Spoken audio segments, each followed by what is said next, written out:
スナーの世界シェア 45% 超を誇る日本の企業である YKK。1934年に 3S 商会を設立し、ファスナーの加工などを始めました。1945年に吉田工業株式会社を設立し、翌1946年に商標 YKK を取得しました。その後、技術力を生かし、紙おむつやカバンなどの汎用資材分野や新しいファスナーを精力的に開発し続けています。スライダーを引っ張り、2列の小さな刃を噛み合わせると、バッグやジャケット、パンツがしっかり閉じる。これがファスナーと呼ばれるものです。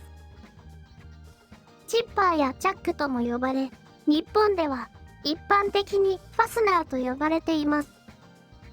この便利な日用品は、1世紀以上前にアメリカで発明され、今や全世界に広まっています。世界のあちこちで生産され、あらゆるもの、あらゆる場所で使用されています。クローゼットから服を5着取り出してみましょう。そのファスナーのタブを見ると、おそらく少なくとも一つには YKK と刻印されているはずです。YKK は日本を本拠とする世界一のファスナーメーカーで、年間売上高100億ドルという目覚ましい業績を誇っています。ですが、ファスナーに関して比較優位を享受した国があるとしたら、それはアメリカのはずです。それは、ファスナーがアメリカで発明され、いくつかの紆余曲折を経て、アメリカで実用化された商品だったからです。実際のところ、ファスナーは、実用化の道が必死に探られた革新的な商品でした。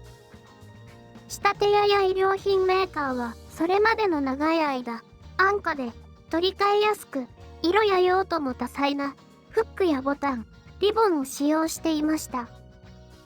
しかし、生活でスピードが重視されるようになり、ファッション業界が目新しいものを求め始めた結果、ファスナーはついに必需品となりました。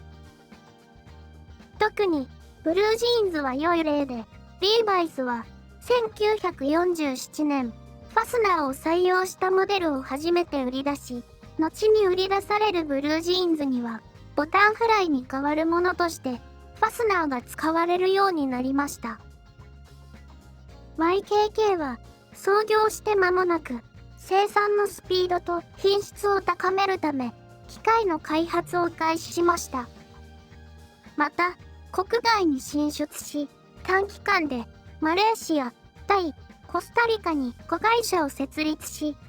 1960年にはアメリカ市場にも参入しました。現在のファスナーの王者である YKK にとっては工作機械を開発するノウハウが重要でした。YKK はライバルたちと異なり、素材や設備を開発することによって規模を拡大していきました。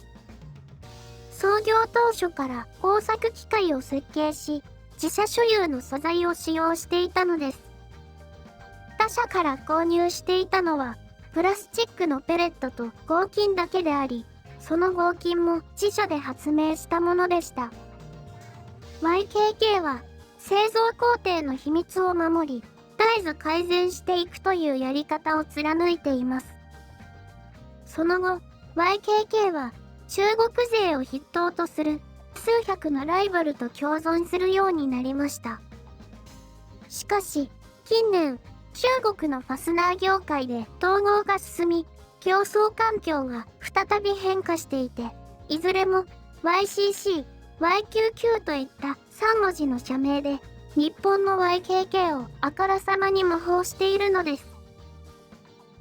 SBS は高品質の金属ファスナーとプラスチックファスナーで高級市場への移行を図っており、すでにアディダスやフランスの小売企業、デカトロンに製品を供給しています。彼らはわずか1000回の開閉で壊れるようなファスナーを認めない顧客です。それでも SBS が YKK を超えるにはしばらくかかると見られています。世界中に子会社を持つ YKK は顧客と距離が近く R&D センター、機械工学部門、生産工場、そして強大な技術力がその地位を強固に守っているからです。YKK という日本企業が世界のファスナーの半分を作っているという事実には世界から多くのコメントが寄せられています。その一部をご紹介しますのでご覧ください。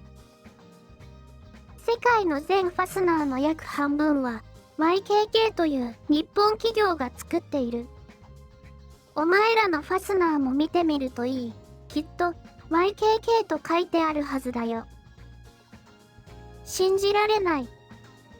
まさにその通りだったし、想定外だったわ。80年代から YKK って何なんだと気になってはいた。実際、YKK のファスナーは高品質の衣類のセールスポイントだからな。しばらく前にフェザトフレンズの超高級な寝袋を買ったけど、最初の箇条書きの5つ目に YKK のファスナーを使ってると書かれてたよ。ファスナーが壊れるたびに YKK かどうか確認するけど、壊れるのは絶対に YKK のものじゃないよ。YKK は良質なファスナーを作る。ここ以外のファスナーはマジでゴミ。